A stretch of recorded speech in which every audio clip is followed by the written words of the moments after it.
حضرت عبداللہ بن عمر رضی اللہ تعالیٰ عنہ سے روایت ہے کہ رسول اللہ صلی اللہ علیہ وسلم نے ارشاد فرمایا، جو شخص باوضو رات کو سوتا ہے تو فرشتہ اس کے جسم کے ساتھ لگ کر رات گزارتا ہے۔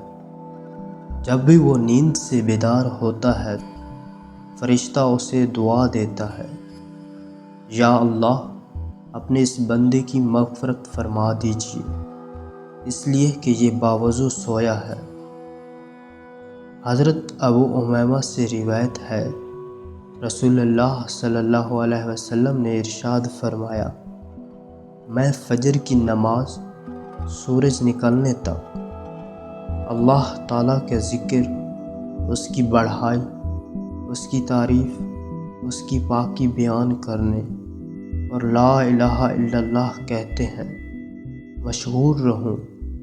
یہ مجھے حضرت اسماعیل علیہ السلام کی اولاد میں سے 2 یا اس سے زیادہ غلام آزاد کرنے سے زیادہ پسندیدہ ہے۔ اسی طرح عصر کی نماز کے بعد سورج غروب ہونے تک ان اعمال میں مشغول رہوں، یہ مجھے حضرت اسماعیل علیہ السلام کی اولاد میں سے 4 غلام آزاد کرنے سے زیادہ پسندیدہ ہے۔ حدیث شریف میں ہے، لوگوں سے کوئی چیز مت مانگو، اگر تمہارا گھوڑا گر گیا تو اسے بھی خود گھوڑے سے اتر کر اٹھاؤ۔ مسلمانوں، سوال بالکل نہ کرو، اگر ضرورت مجبور کرے تو اپنے لوگوں سے سوال کرو جو نیک دل ہوں۔ حضرت حبیب بن مسلمہ فہری رضی اللہ تعالیٰ عنہ فرماتے ہیں کہ رسول اللہ صلی اللہ علیہ وسلم کو یہ ارشاد فرماتے ہوئے سنا، جو جماعت ایک جگہ سے جمع ہو اور ان میں سے ایک دعا کرے اور دوسری آمین کہیں تو اللہ تعالیٰ ان کی دعا ضرور قبول فرماتا ہے۔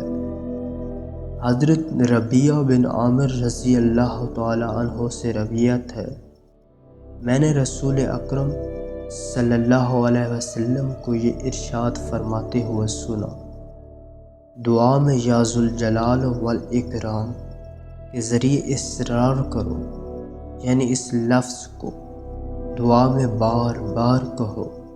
حضرت انس و جابر رضی اللہ تعالیٰ عنہ سے روایت ہے کہ حضور اکرم صلی اللہ علیہ وسلم نے ارشاد فرمایا، مسلمانوں، اپنے گھروں میں اکثر قرآن مجید پڑھتا رہا کرو، کیونکہ جس گھر میں قرآن پاک نہیں پڑھا جاتا اس میں خیر و برکت نہیں ہوتی۔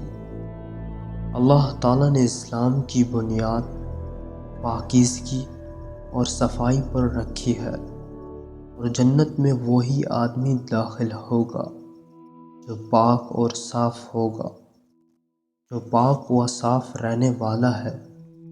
حدیث شریف میں ہے کہ صدقہ لینا محمد و آل محمد کے لیے حلال نہیں ہے۔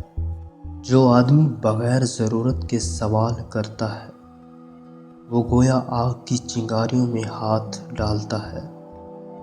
جس شخص کی آنکھ خوف خدا کے باعث بھر آئی، اللہ تعالیٰ اس کے بدن پر آگ حرام کر دیتا ہے۔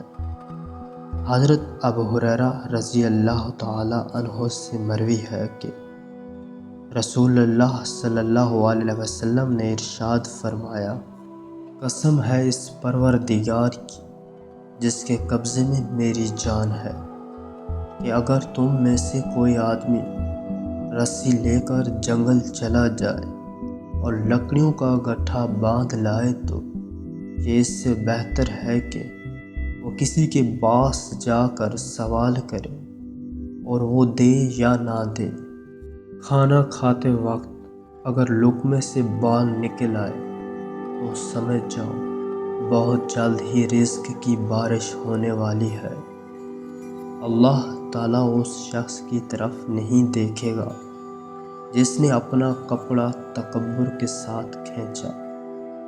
حضرت عبداللہ بن عمر رضی اللہ تعالی عنہ سے روایت ہے کہ نبی کریم صلی اللہ علیہ وسلم ہماری طرف متوجہ ہوئے اور فرمایا، اے مہاجرین کے گروہ، 5 باتیں ہیں، میں اللہ تعالیٰ سے پناہ مانگتا ہوں یہ باتیں تم میں پیدا ہوں۔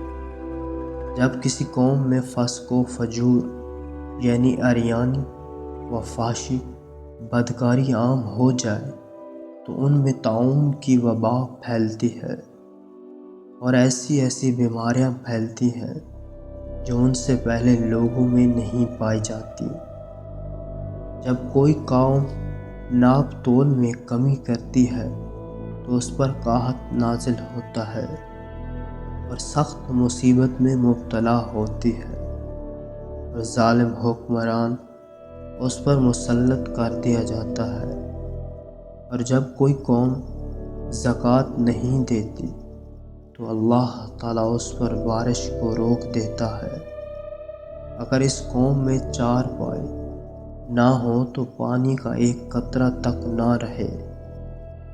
اور جب اللہ تعالیٰ کسی قوم پر ایسا دشمن مسلط کر دیتا ہے جو اس قوم میں سے نہیں ہوتا اور وہ ان کے تمام وسائل، مال و دولت پر قبضہ کر لیتا ہے، اور جب کسی قوم کے حکمران حدود اللہ کی پامالی شروع کر دیتے ہیں تو اللہ تعالیٰ ان کے درمیان نفاق پیدا کر دیتا ہے۔